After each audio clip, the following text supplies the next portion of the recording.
Welcome to the Estate Professionals Mastermind Podcast, a podcast for estate professionals who earn more, work less, and make a huge difference in their communities. If you get value out of this free content, be sure to check out ProbateMastery.com, where you can get live classes, access to weekly coaching, and valuable courses. To learn more, visit ProbateMastery.com. Now let's jump into this week's content. Right. Let's go ahead and get kicked off. I am a couple of minutes late getting in here. We were Chad Corbett and I were having a conversation on the back end, and as usual, we lost track of time. So, thanks, folks, for coming in. Just want to kind of encourage those of you that are here, that are doing the work, to keep doing the work. I want to hear from several of you today. Hopefully, I've got some success stories or some questions. If you are new here, we do this every Tuesday. It's currently 2 o'clock, 2:03 actually, Eastern time, 11 o'clock Pacific time. So every single Tuesday at this time, we are live. So if you've never been here, or potentially you're listening on a podcast channel or YouTube or something like that, you guys are invited to come over and join live and ask your questions, share your success stories, things like that. If you are experienced here, you guys know the drill. So what we're going to do is have those of you with stories or questions go to the bottom of your screen and raise your hand. So to do that, drop down to the bottom of your Zoom window and click the React button. And then there's a bar that says raise hand. I'll see you. I'll call on you. We'll have a conversation. And I actually have Frankie up first. 1 second, Frankie. Go ahead, unmute yourself, and let me know what you have. Okay. Hi, hello. Good afternoon, everyone. So based upon our call, the training we did last week, I did go down to the probate courthouse, Franklin County, here in Columbus, Ohio. I was able to have a brief conversation with the front desk administrator. It was quite a few people there, so I only got to ask a few questions. But one of the questions that I wanted to ask her was how could we obtain records for Franklin County? And she just said, like, they're literally free of charge. Like, we would just go, like, if we know of the decedent or someone that passed away, you would just email the administrator. They have a records room, and they literally send you all the information. Mm-hmm. So I thought that was pretty awesome. She also gave me a little bit of education about transfer on death. She said that the courthouse, they have administrators that actually go to different senior living communities here in Columbus to help senior citizens learn how to avoid probate. So I didn't get to ask her, but I was hoping to maybe ask her if I could tag along, but I'm going to call to see if I would be able to tag along with that, because I actually have my SRES and CAPS designation. So that was good. She gave me her business card. She gave me a website that I needed to go to learn more about the probate process and how to email, like the form of how it should be structured when I send an email requesting for a case. And also some paperwork. But it all in all, I was talking to her maybe 15 or 20 minutes, and it was a good conversation. I did ask her if I could go in and sit at the probate to listen to a couple hearings, and Franklin County have actually moved all their probate hearings online to Zoom. So that's not even an option really anymore. So but it was a good call. It was good. I've seen that in a couple of cases where the hearings are on Zoom. So that happens. If they're private, they're not gonna necessarily want you in. But that is really good. I'm curious how you opened the conversation. So how did you end up getting her to be so forthcoming with you? So I just introduced myself. I didn't introduce myself as a realtor. I did tell her that I was coming in from, my business name is 360 Homes.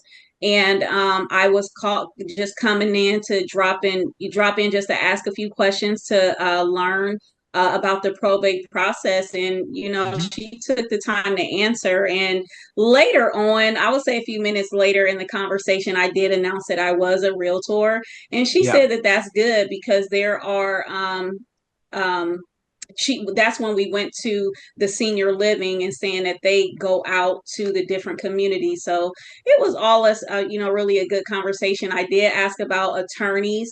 How do I network with attorneys? And she said that that will probably be a hard one, but just taking cue from what you've taught, Bruce, I do have an idea of how I want to start researching and looking for attorneys to call. So Sure. Yep.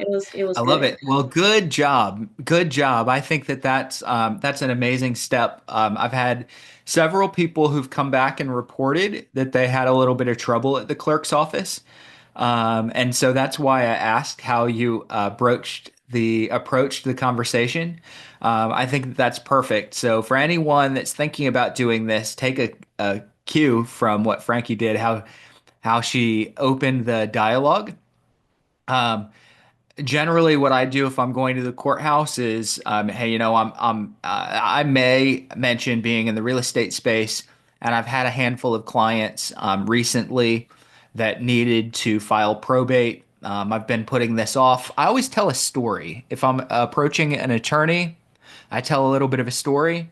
If I'm approaching a clerk or a judge or something like that, I tell a little bit of a story. So normally my story is something along the lines of I had a handful of clients that have been needed to start the probate process, and I've mentioned or been meaning to come down here and kind of understand the process a little bit myself so that I could help a little bit more the next time it happens. And clerks love that. If you go in and go, hey, I'm a probate expert and I want to come in here and see if I can get the names of all the people that have filed probate, while that's legal and they can't really hold you out of the records, it may not sit right with one clerk or another, and they might give you some resistance. So the way that Frankie did it is just really good. Kudos, Frankie. Thank you so much for going down there and sharing the story. Did you have any follow-up questions or anything? Anything else you wanted to talk about? No, that was it. That was Good. it. Thank you. Well, thank you. I really, really appreciate it. Let's go to David Cordero, who David and I are hopefully closing a real estate deal in the next couple of days that originated from probate. He was kind enough to refer me because I do still actively sell real estate from time to time. So, David, number one, publicly, thanks for the referral. Hopefully, we've got a closing in a couple of days. What's going on?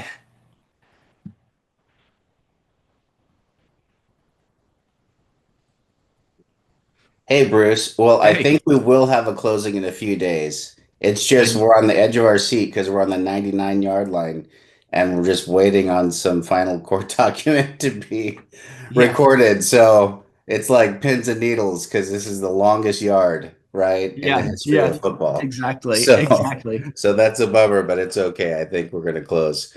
I had a question and was wondering if you had any insight. So I have an escrow, and initially it's a probate. So initially, I was told by the executor, yeah, in just 1 month we're gonna have our letters and we're ready to go. It's like, oh, great, this is wonderful. Let's just do this. Called the attorney. The attorney says, yeah, in just 1 month we're gonna have our letters. We're ready to go. I said, oh, great. Is it a formal or informal probate? He says, oh, it's formal.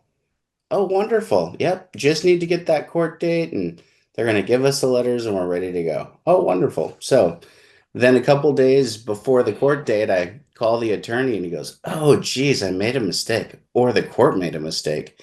They wrote the wrong year on the court date. It was last year instead of this year. And I was like, really? That's crazy. So I end up calling the judge and I said, hey, the judge's quarters. I said, hey, can you do us a favor? can you, my sellers are on pins and needles. They really need to sell this house for many reasons, and they really don't have money to pay for, HOA fees and taxes for the next however many years, and they've already been paying for 2 years. Can is there any way we can bump up the court date? And they said, oh yeah, no problem. Just have the judge fill out this one paper, and we're gonna redo the court date, and you can come in and just finish it up. I said, oh great. So then I'm only sharing the story so that way you have full context. Yeah. So then I called the judge again. I mean the attorney again, and he goes, "Oh, darn, I'm gonna get that paper right away." And then click, and then I called him again. He's, "Oh yeah, by tomorrow I'm gonna have that." And then click, and then we look, no paper, no communication, and he just totally ghosted us. I haven't spoken to him for like a week or two. By us, this Me, is me including your client, right? including my client, Okay. both. Okay. I wanted to make sure that he and the client weren't having conversations on the back end going, this David guy, he's just a pushy jerk. Okay. But he's Maybe, but ghosting them too. I don't think so. I thought so too. But so she owed him $800, I found out. So then I also called and left messages, said, "Hey, we'll take care of the 800 bucks. Mhm. Let's just get it going and we'll take care of that." Small firm, large firm, solo practitioner. What are we dealing with? Solo practitioner. Solo. Okay. All right. I've had solos that get a little overwhelmed. In some cases, so the solo practitioner that I had that got a little bit overwhelmed was also getting a lot of court assignments, guardianship, elder law, probate, a lot of court assignments, along with the private practice business that was coming in organically, and she got really swamped. And what I did is said, "Hey, um, could I be your gopher?" So if there's things that need to be filled out, dropped off, filed, you're having trouble getting anything signed, use me. Let me know. Is there anything that I could get signed, notarized, or dropped off for you? Now, Nice. we need that in our schedule, like we need a hole in the head. It's in some cases we don't have the time, but I would approach it like, hey, treat me like you're paralegal or your assistant. Is there anything that you need to have signed for you? And that particular approach with one attorney led to a number of great referrals for me for a few years. So um, you might want to try that.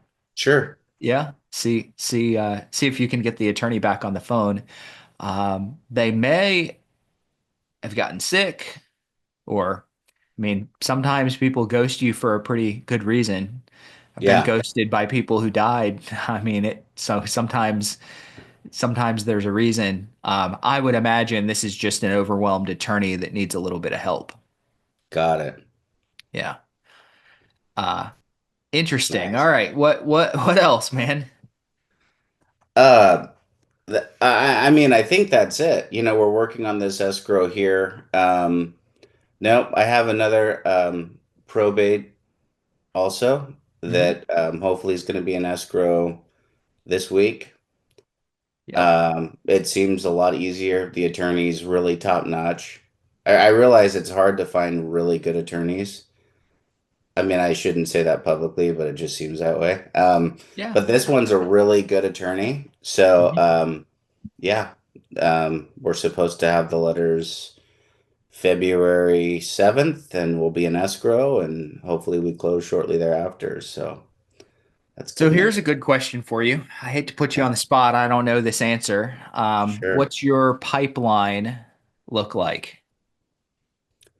Pretty good this year so far. Yeah. Yeah, so I have 13 listings so far this year Hmm. in January. I think let's see here, about half are probate. Yep. Okay. Yeah. Okay. So And so then yeah. next 6 months, how many people are on your pipeline list? Ballpark, if it's not Now in front my of you. my my my pipeline list apart from my actual listings is a whole nother ball game. Mhm. I think right now I have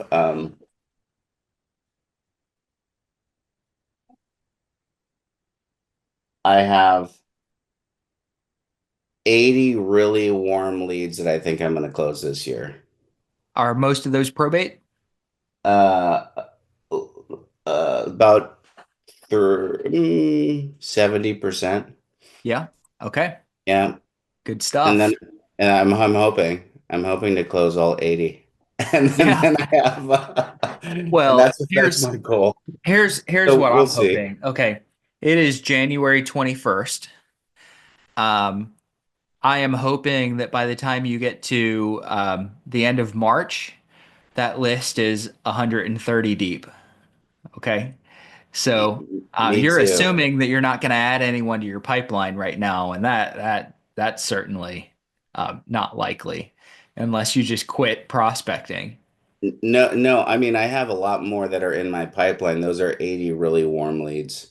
Yeah. So th this is and then in my pipeline outside, I think I have like well, this is including the 80 because I moved the 80 to a different list. So including Hmm. the 80, I'm like around two something of people that I know that are going to sell.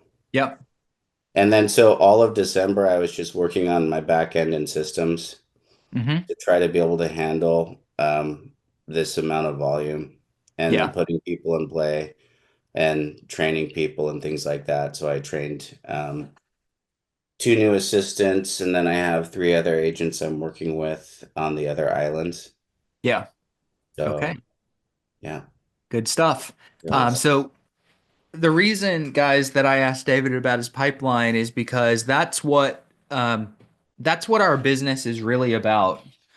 How often do you call and have a conversation with someone that says, "Oh, hey, stranger on the phone.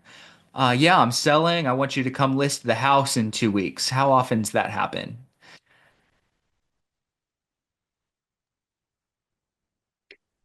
Not too often. I don't know. I don't know. Okay, What's the answer, Bruce? probably not very often.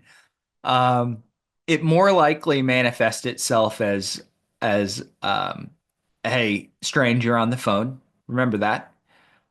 We don't know what we're going to do with the house yet.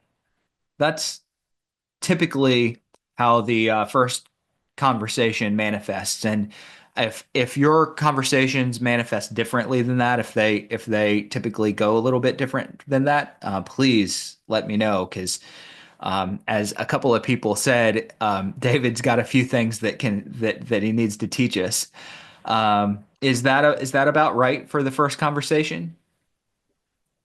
Not often. No. I mean, you're looking at like that happens 1 in 30, maybe. What happens? People say, "Hey, I'm ready to list with Yeah, you." yeah, And yeah. I mean 1 in 30 with the warmer people. Hmm. And with the non-warm people, it's even less. But I mean, this is a culmination of I've been doing this now for, I don't know, 3 years. Hmm. So this is now probably the best jump start I've ever had. But it took me a while. Hmm. So yeah, Yep. had a few early successes with the probate thing, but now I think I'm like 3, 4 years. I think I'm going on year four, year 3 to 4. So this is a culmination of a lot of patience and chipping away and just Hmm. being faithful. Making adjustments, continuing to prospect. Yeah, and learning a lot about probates and things like that. And Hmm. yeah, learning a lot. Yeah, Cool. been good. And also getting coaching from Bruce. I gotta say that that did Well, we help a lot. did what three calls where we just kind of role played and tweaked and adjusted, and it took some tweaking and adjusting. I have to make adjustments to my approach all the time. Yeah, I bring something up to someone, and I'm like, man, that didn't go the way that I thought it would. How could I say that differently? So yeah, you've put that work in. yeah. What market are you in? I mean, I know this. Somebody asked. Um, I'm I'm in Hawaii. Hawaii. Yeah. All right. Looking to see here if there's anyone else chatted anything that was related to David. Anything else, David, you want to bring up? No, that's it. That's my only question I about the got a attorney. That was the big one. question from Teddy. Which prospecting do you find most effective for building your pipeline? Boy, it's tough because I think probate's great and I use probate. But also a lot of my leads are also from referrals and really it just comes from I think just working the list and just working your systems and being consistent Mhm. because some of my best escrows right now and everything. Some of them are probate, and my probate business is now growing, which is great. My warm leads in probate are growing tremendously. Mhm. But this is the most probates I've had, and I Yep. think, and it's like I said, it's been 4 years. So with that, it for me, it's just working the system, and then the more calls I make and the more conversations I have, it just leads to deals. So Yeah. yeah, and I feel like I'm one of the luckiest agents on planet Earth. I, I, my second deal was a guy that no one would take as a buyer, and then I ended up closing a fourplex with him, and we had to do something pretty creative. I had to get the seller to gift him 40 grand in equity to qualify. So we rolled it into the appraisal. Once we did that, that guy, come to find out, he was the senior vice president of Morgan Stanley, and he gave me 15 doors to sell after that because um, just because he said he had all these agent friends that said they'd sell his fourplex and they didn't, but I did. So then he kept rewarding me as I kept selling more of his properties and he just Yeah. kept handing me more and more. So I was Hmm. pretty lucky that way. And then a lot of my stuff, just real quick, and I'm almost done here, is just that way. Like I help someone and then they tell others. One of my last escrows was a lady that had a lot of stuff going on, and it was like a kind of a probate dish deal, and but it didn't look like I could close her deal. Like it just wasn't going to close. And I thought to myself, you know what? I'm just going to help this lady anyway, even though I'm not going to close a deal. I Hmm. don't even know why. I was like in a moment of just let's just be a good guy moment. And so I just started helping her with all these other things. And then she goes, "Oh my gosh, I got to repay you." She said, "I'm not, you won't be able to sell our probate house, but I'm going to buy a house and I want to use you." And then like 3 weeks later, come to find out this lady's a multimillionaire and like we're in escrow on a house and Yeah. it had nothing to do with the probate. So Yeah. I was just helping her and then it turned into an escrow. So I don't know. I think just working leads and just having conversations. And if you're just sometimes I get lucky when I just sincerely want to help people Hmm. and then they just turn into escrows. Yep. I love it. That's amazing, man. Thank you so much for sharing that. Hey guys, I'm butting in here with a quick ask. If you're getting value out of this coaching today, I want to invite you to check out my Probate Mastery trainings over at www.probatemastery.com. Probate Mastery is for you if you're an agent or an investor that wants to work with motivated sellers that have inherited real estate that they don't need and in many cases can't afford. These sellers are more appreciative, willing to trust your expertise, and less likely to nickel and dime you over commission or price. Why is that? They're often in the middle of a complex probate or an estate administration process. And this means that real estate is very often a burden on them and they simply need the help. Inside of Probate Mastery, I teach you exactly where to source your leads, how to establish value, and offer your service in a way that quickly makes you, as the professional, your market's expert in the probate space. If you want to know a little bit more, go over to www.probatemastery.com. Hope to see you guys inside of the community. Thanks. All right. Um, Good deal. Let's go to Michelle. What's going on? How are you? Good morning. How are you? Really good. Really good. What is happening? So, love probate. I've done probate for about 4 years. Interesting one that closes any day now. Just one quick side note hint for agents out there. So even after 4 years of experience, and 2 summers ago, I did 11 for one family. Never had this one happen. Some of those were in Colorado, but this one's in Nevada. And what none of the schools, I don't think, I don't remember it being in your guys' training either. But one of the huge hints or tips is if there's any information that changes, not only get those amendments and addendums to your attorney, but make sure that it follows through to the court paperwork. There was Mm. four of us. So like, we were checking address and we were checking because they had the commission splits wrong and they like overpaid me by triple, which was wonderful, but not correct. And so literally by triple. And so, we made all these corrections. I made sure that, my executor's name was correct and the address was correct. And we missed one of the addendums. They had gone from offering a $8,000 seller concession to a $10,000. And even though the attorneys had it, it didn't make it. And I missed it. The executor missed it. The attorneys missed it. It was the lender on the buyer side that caught it. Thank God. But we still had to go back to court and it was still another 2-week wait over Christmas.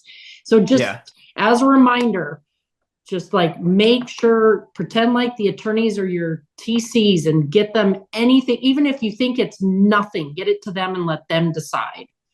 The second thing is we had an issue with the lender. I got a call that they were to change the locks on the house due to a foreclosure. I'm like, whoa, because once it goes to the probate court, they can't touch it, right? Because they won't accept payment from somebody else if their name's not on the loan. Well, I also learned through this because when I did foreclosures before, pre-foreclosures, because I've done this 29 years, I would get permission from the seller to contact the lender. And even though, you put all your faith in the attorney and they're making their big bucks, I'll tell you, if I had had that paper and I had just followed up in July when they got it, we wouldn't have had the issue today because it wouldn't have fallen through the cracks where the probate paperwork got missed. And that's huge. But here's my question, because I need everybody's help on this. So the attorneys they're so impressed with what I've done for them and how I've handled it and how I've kept everybody informed. And, I didn't blame anybody. I was like, hey, we got to fix this. What do we do? It wasn't, you guys missed it. You're making all this. It's like, nope, got missed. We need to fix it. Right. And I'm keeping everybody informed. So obviously the attorney can go on and do a Google review, but how can I get business? Because the one attorney that I'm working with, it's a 3 main attorney. They've got like probably 10 in-house. It's a boutique lawyer firm here in Las Vegas. How can I capitalize on how much they love me besides a Google review? What can I do? Yeah, absolutely. So number one, they need to be on your pop by list. Okay, so I call this a milk route. Back when I got my license, I went to a class, and I was in the country. Do you guys remember United Country Real Estate? That if anyone's in a rural market, you might have seen that. They were a pretty big rural market franchise for a while. And I went out to Kansas City and I sat in a week-long class, and they called it a milk route, going to the local convenience stores where all the good old boys sit around and drink coffee every morning.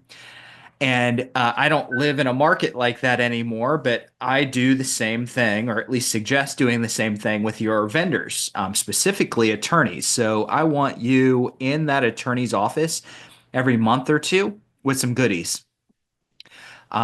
Take a flyer or two. Don't load them up with the assumption that they're just going to hand them out to all their clients, but a couple of flyers just in case they need them. Some baked goods, some chocolate, some things that maybe they can eat. Okay.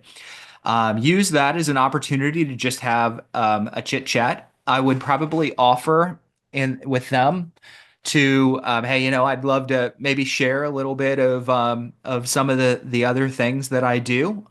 Is there a way I could bring you guys lunch one day and take 5 minutes of your time to share some ideas? So essentially bring in lunch, pitch them for 5 minutes on some things that you could do.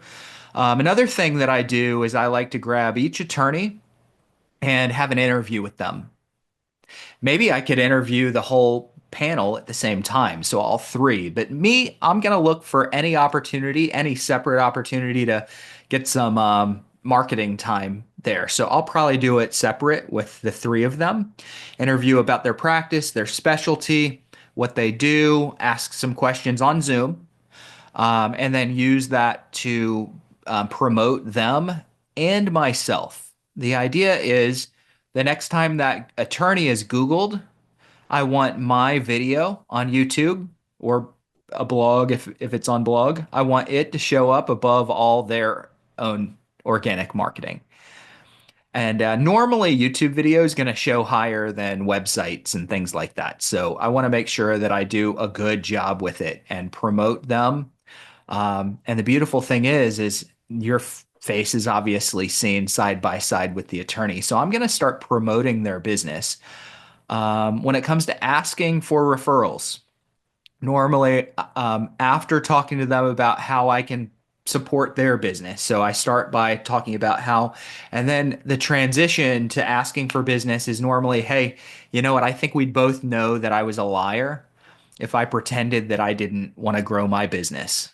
That's the transition for me. I think we'd both know that I was a liar if I pretended that I didn't also want to grow my business. Um, do you guys ever run into situations where you have other clients that maybe have a real estate need from time to time? What are they going to say to that? No, no one ever has a real estate need. Of course, of course. Um, do you currently ever refer agents? And if you do, is there any chance maybe I could make your list of referral partners? Okay. So nice and low key, semi passive. Of course, what I hope is I never have, but after our experience, I'd be glad for you to be the only agent we refer to. That would be the hope. Right. The expectation is, yeah, either we haven't referred before, we would consider it, or we have two or three agents that we refer to, but we'd be happy to put you in the rotation. Those are the expected responses. As long as I get on the rotation, I'll build myself to number one. As long as I can get on the rotation. Right. Right. But if they're not referring anyone, this is an easy way to make the list as the only person on the list. So the line is, I think we'd both know I would be lying if I said I wasn't also trying to grow my business Right. and then Cool. ask the real estate question. Okay. So in that same example, I love this. I'm going to do everything you said. So we're going to put a tweak on it. Mm-hmm. The founding member just passed away from breast cancer. Oh, yeah. Okay. Yeah. So it's pretty rough over there right now. Mm-hmm. So at what point, because obviously business and their clients and the court dates still have to continue. However, they're probably not in a good space and they're overwhelmed, right? With restructuring her clients and possibly hiring a couple new attorneys to take over or step in, putting in extra hours. So what does that time frame look like for, like, should I just, because I'm sure they're inundated with food and flowers at this, she died like literally 10 days ago. So, okay. And then the holidays, right? So at what point would I be a positive milk route versus, oh my God, not more food. We can't deal with this right now. A month is fine. A month. Okay. Yeah. Last question. With this, since I have a good experience with this attorneys, but is there any attorney events that you would suggest? Like, can we go into a bar association? Because I looked once and you can be like an outlying member of a bar association. Like, would you go to fundraisers or would you do volunteer stuff? Or is there anything like that to get into that niche? Yeah. So I would really let everyone that's here know that that's a good question for those of you that have done this. I think it's very important. I have not done that. I've known a handful of agents or investors that became vendors for the Bar Association, specifically the estate planners. I think it's called the council. There's going to be a council or a subgroup inside of the bar association that is specifically filled with attorneys that do estate planning and trusts, which Okay. they almost never talk about probate, being a probate attorney, because Okay. probate is just a subcategory underneath of estates and trusts or Gotcha. trusts and wills. So I would look for that and ask about being a vendor. I've had a Okay. number of people that have done that successfully. I have not. Is there anybody on this call that, oh, somebody just sent me, okay, I see a number on there. Good. Okay. Awesome. Rashid sent me a number, so thank you. Awesome. Sweet. Cool. You're amazing. Thank you so Yeah. much. Thank you, Michelle. Appreciate you. Thanks for all the hard work and the insight that you gave. That's incredible. This is good, guys, because there's a lot of folks that kind of sit on the sidelines with probate and they're like, does this really work? You guys have now heard from 3 different people who it's worked for and it is working for. So, if you're on the sidelines and you're like, hey, I don't know if there's really any space in probate, is there too much competition? No. And even if there is, can you still build a good, profitable, successful, altruistic and business that makes a difference in others' lives? Definitely. I've seen agents and or investors come into markets that from the outside looking in appeared to be semi-saturated in the probate space, and within 6 months dominating the market. Now, not running the existing agents that are getting business out of the market. That's not necessarily a thing, because this is even though you're making a big impact in the lives of people that you're working with, this is still transactional, meaning you don't know who you're going to prospect or market to until about a month after somebody dies. So up until that point, that family probably doesn't know you. So you have just as much of a opportunity to build a relationship with that person that just opened probate as the next quote unquote dominant agent does. And so all you need to do is present value first, offer value, offer help, and learn how to build rapport. And you'll have a great opportunity when these families start to do something, normally a little bit later in the process. But you guys have heard from 3 people who are doing a really good job now. So Michelle, thank you so much. If there's anything to add from you, Frankie, or David, you guys just chime in. I'm going to go to Roger now, though. Can you hear me okay? I hear you. Thank you. Some of the things that I've done in the attorney's office and offered to do in the attorney's office to get attention, and usually it's well attended, is number one, go to Chick-fil-A and buy about 20 box lunches and have a discussion about the market, the real estate market that is happening right now, and show them current pending solds, the trend of what's happening in there, and they all are interested not only with what's happening with their clients, but with their particular situation. And I get questions, what's it look like in my subdivision, and so that is a high value conversation that can take. You get an hour in front of about 5 or 6 attorneys in a conference room, munching on Chick-fil-A and you're giving them really good stuff that's relevant to them. And then I follow it up with a little bit about my probate, and when I talk about my probate with them, I obviously talk about the successful attorneys or the attorneys that I've had success with, and ask them, if you'd like to, you can talk to Brian over here at this law firm. You can talk to Mr. Bingham over at this law firm in Springdale, this one over here, and just give referrals of the attorneys that you've worked with in that. And so it's worked out really well. One of the other values that I have found that is not mentioned in what I've seen in the ATL and your presentation is, I can give you an inside track of what's happening with the family during the process of this, Mm, because yeah. they want to stay in the office, do what they've got to do. I'm in there on a day-to-day basis and updating, taking care of personal property, taking care of the car that's out there that needs to be sold, so on and so forth. And all of a sudden they go, wow, I need that. I need to know that. I need to know what the personalities are going on within the family members and Yep. stuff like that. And that's a picture of their client that they don't normally receive.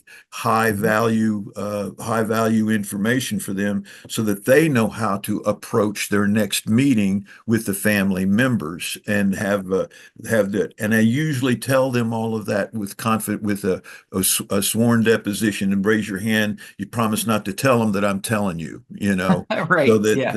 they all of a sudden get a background on what's happening within the family, and doing that. It's something that's worked well for me on that, as well as if with my first visit to an attorney, when I do that is and I'm beginning to focus not only on my phone calling and the like, but going with the attorneys, and I'm ready to ask them, what is it that you need for a successful probate? Or also, I'm also working the seniors transition market, and I'm getting a few of those leads as well. Got my third one that I'm doing right now. The other two that I'm doing, and what they basically tell me is that, yeah, we need to know: is there a will involved? Is there something going? Is there any documentation within the family that directs what's going to happen with the property, and what's going to that? And then we get into Medicaid, Medicare stuff, and I really kind of built up a background of caregivers and Hmm. care coaches for the elder transitions. So all of that is just kind of taking kind of builds up over time, and building in the dialogues that I have with the attorneys and with the families on the attorneys that they have. And I said, yes, I have experience with them on that.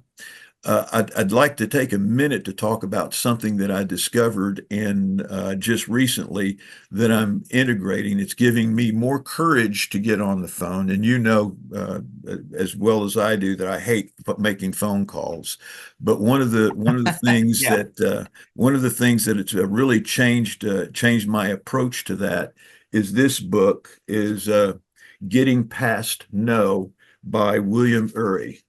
And It is an excellent book that I have discovered. I don't know. Can you see that? Is it too It gets a blurry? little blurry if you hold it up to your body or maybe in front of your face. It might get good. There we go. Getting past no, William URY.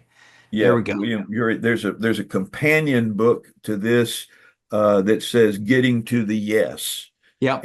And so I strongly recommend picking it up and it is an easy read, and it's helped me position the dialogue that I'm having on the phone as well as with the attorneys, to do my prep mentally before I walk in the door or before I pick up the phone and say, Hmm.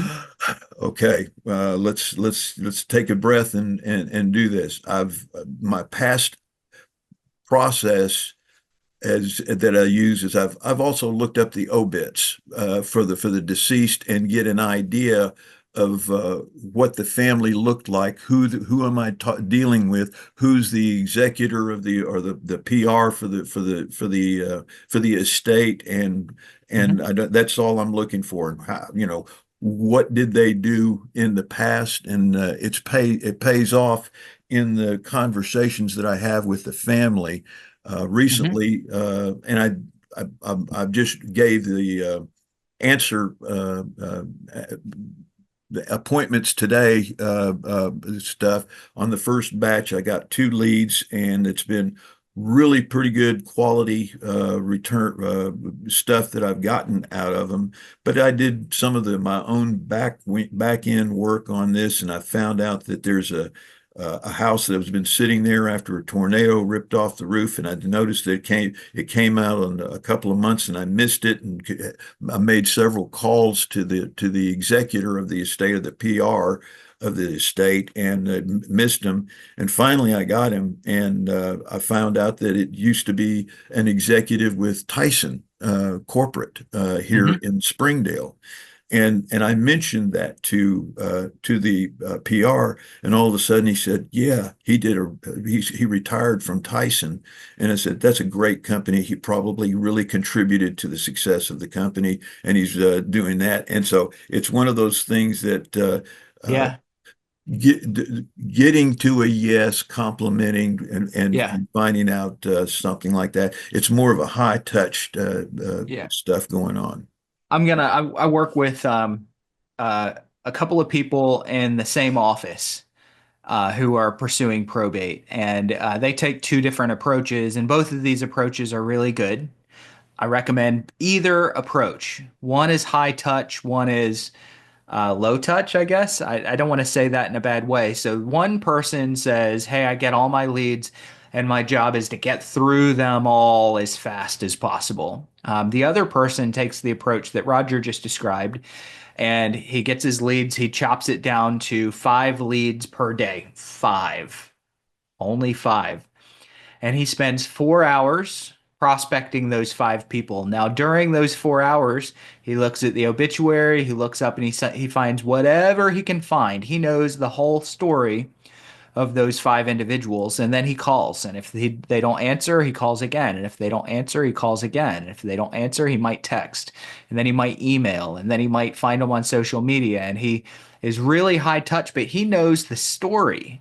Hey, I noticed that your mom was this. I noticed that you guys were in this neighborhood. And he does what Roger just described. Both people have a lot of success, both approaches. What I'm going to do is warn some of you that are like, yes, I finally have permission to do a lot of research before making a call. I'm going to warn some of you. Roger does it, and Roger sells real estate. And the guy that I just described sells a lot of real estate. But please don't let me research and find everything out about the person and their situation and their life as an excuse to hold you off of the phone. Most people that do what Roger just described do it as an excuse to do anything other than having a conversation with a stranger. So please don't let that be your situation. But I do like that you look at that, Roger, and he disappeared off camera. So I am gonna go to Darlene Norris, who chatted in, is going through an attorney the only way to find probate listings. You're new to this idea. Great question, and I think it's going to apply to a number of people that are on this call that maybe are considering probate. Absolutely not. We just happened to hear from several people that were building attorney relationships today. If you join any other week, you might hear from a bunch of people that buy probate leads or go to the courthouse for records and things like that. In general, there are a couple of different ways of going about building the probate business. I believe that we all want the attorney referrals. I'm pretty sure that if you polled the room, no one would say, I don't want the attorney referrals. Um, Now, they're a little bit slower to build. A lot of times those relationships are slower to build. So, what I normally recommend people do is either go to the courthouse. If your state or county offers probate records online, maybe you could, instead of going to the courthouse, you could get them online. Or if you're a little bit light on time and have a little bit of money, buy a list. So alltheleads.com is where I get my list. There are other lead sources that are out there that can get, curate, and sell you probate records as well. What they're doing is they're collecting and curating public records that you could get your own. You're just spending money for the convenience of not having to go into the court system and try to pull your own records and doing the skip tracing. So I buy lists just for the sake of time. You could also buy pre-probate records, which are essentially like an obituary record. It's early, probate hasn't been filed, it might not be filed. You could do that. That's a kind of an affordable way to buy lists. Just know that they haven't hit the probate rolls yet. So you're not calling to say, I noticed you were in probate. You're got to warm that call up some other way. But there's a lot of different ways. You could also go to other vendors like um, nursing homes. You could go to hospice. You could go to estate sale companies, attorneys, obviously. Anyone else that provides a service in this space, you could build relationships with them. So my argument is that you guys probably want to start with the family themselves. So start with the heir and build a campaign and a plan and a process for prospecting and marketing to the family directly. Um, on the side, build a separate business that's creating vendor and attorney relationships. And when you get to the point where your attorneys and vendors are bringing you multiple referrals per month, now you have a choice. Do I keep both going or do I drop the prospecting and stick with my relationships? I would argue most of you guys are going to keep both going, but you have the choice at that moment. So, because those are kind of two separate approaches, we actually split the training out. So, people that get Probate Mastery as the certification course get 15 plus. It's really turning into like 30 hours of training for how to understand probate, market, prospect, what to say, how to offer value toward the heir, toward the family. So that's Probate Mastery is teaching you how to create value and build a business by going directly to the family. And then our Earn course is separate. Earn stands for Earn Attorney Referrals Now.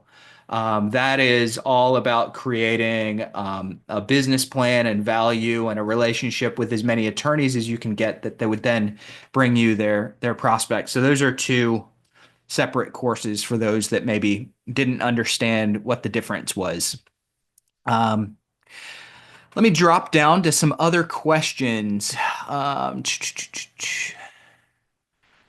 Okay. Does anyone have systems to reach out after the initial call to a representative attorney? So Keegan, are you able to unmute yourself? I want to ask a clarifying question on that. And I got a message from Chris that I was breaking up. Did I have an internet issue for anybody else? Did I break up a little bit? No, we're good. Okay. Chris, unfortunately, I think that might have been on your end. So Keegan, are you available?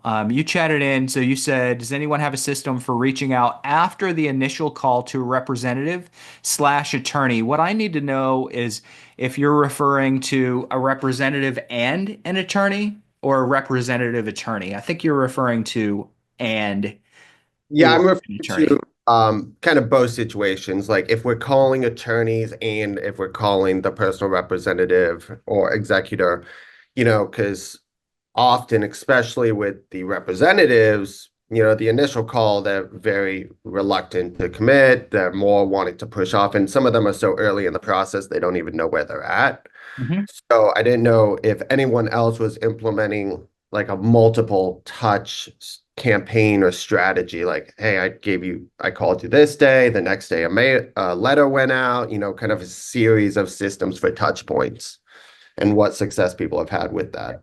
So I want to put that out to the whole group. If anyone's had success with a multi-touch campaign like that, please raise your hand and chime in.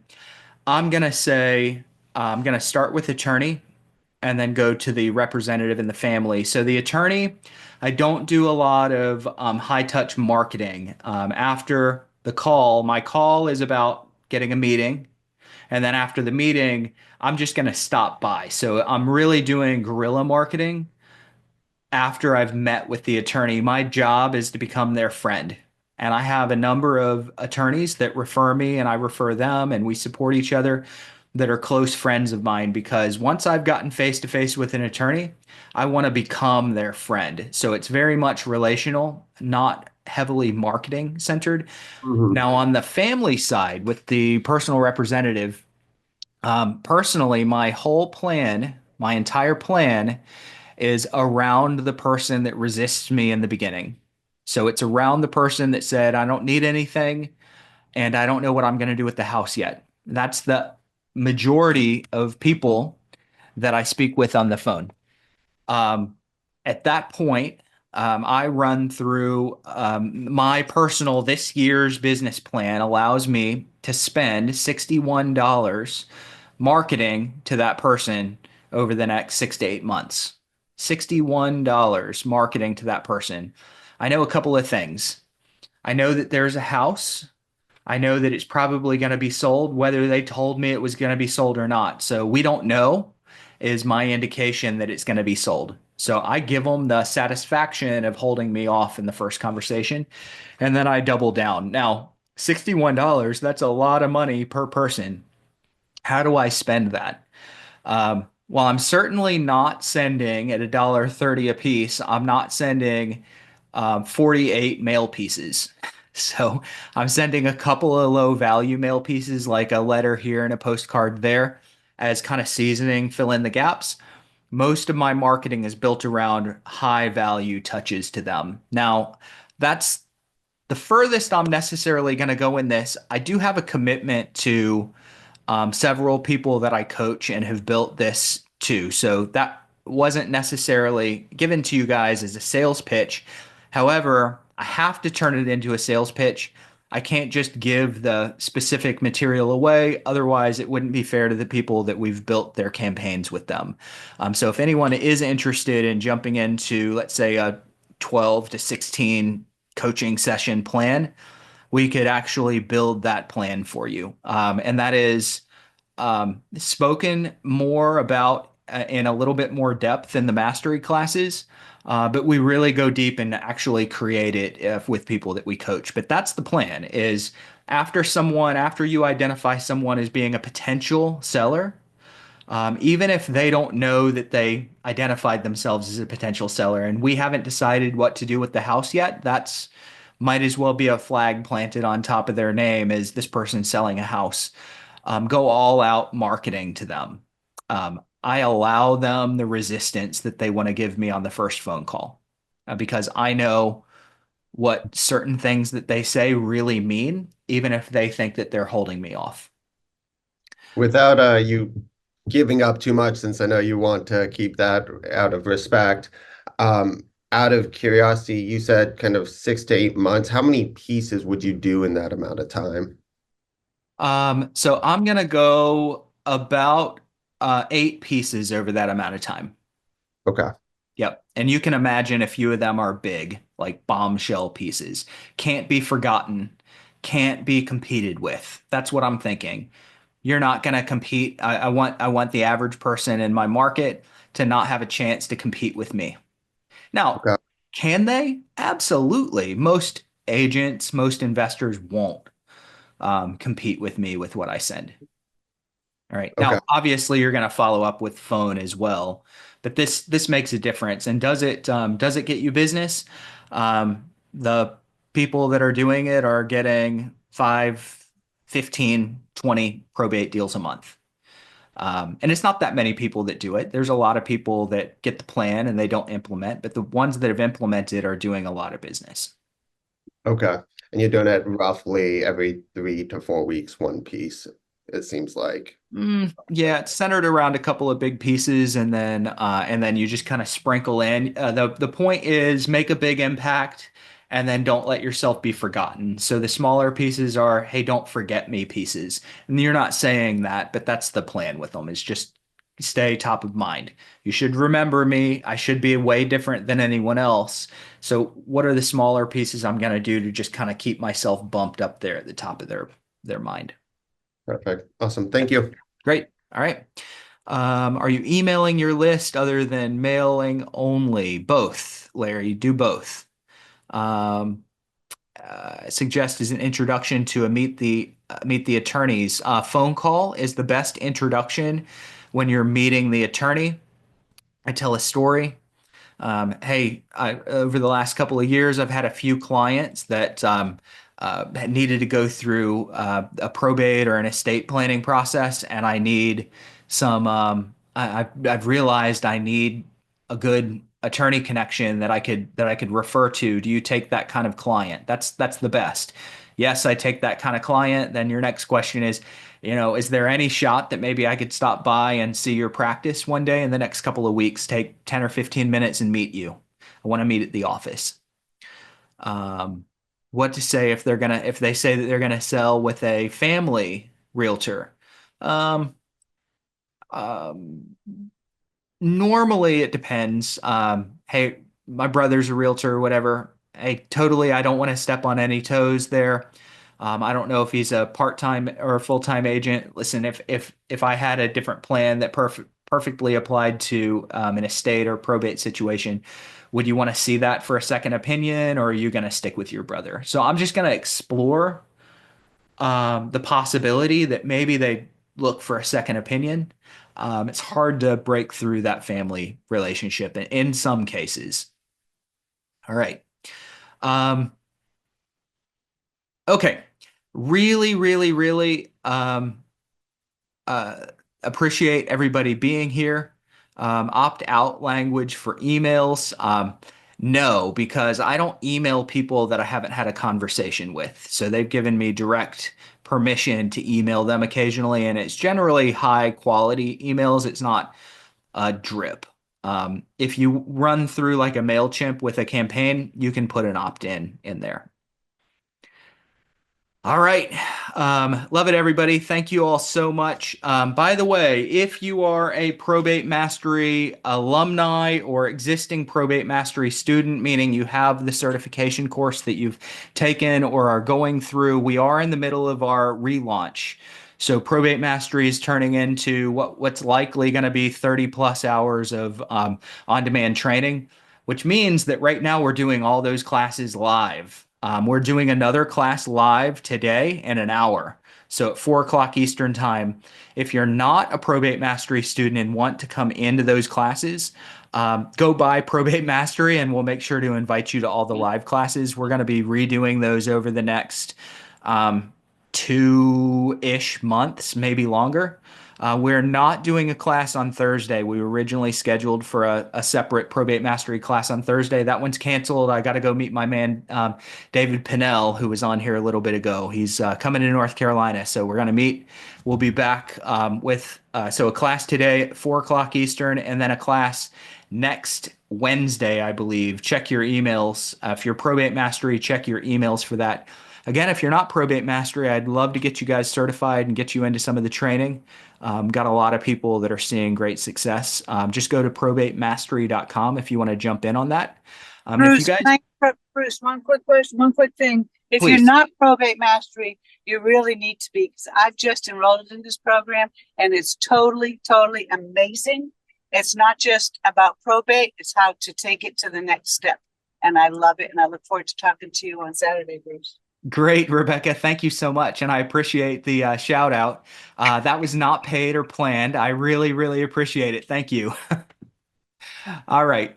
So if anyone does want to jump over and get Probate Mastery, it is going to ask you if you want to take the Probate Mastery side or the Earn side. Probate Mastery is you to the family. Earn is you to attorneys. If you put them together, Earn is half price. So it's $750 for both if they're together, or $550 each if you get them individually. Hopefully I see some people. We'll be in live class here at 4 o'clock for the people that are in it. Look forward to seeing you guys here in about an hour. Thanks.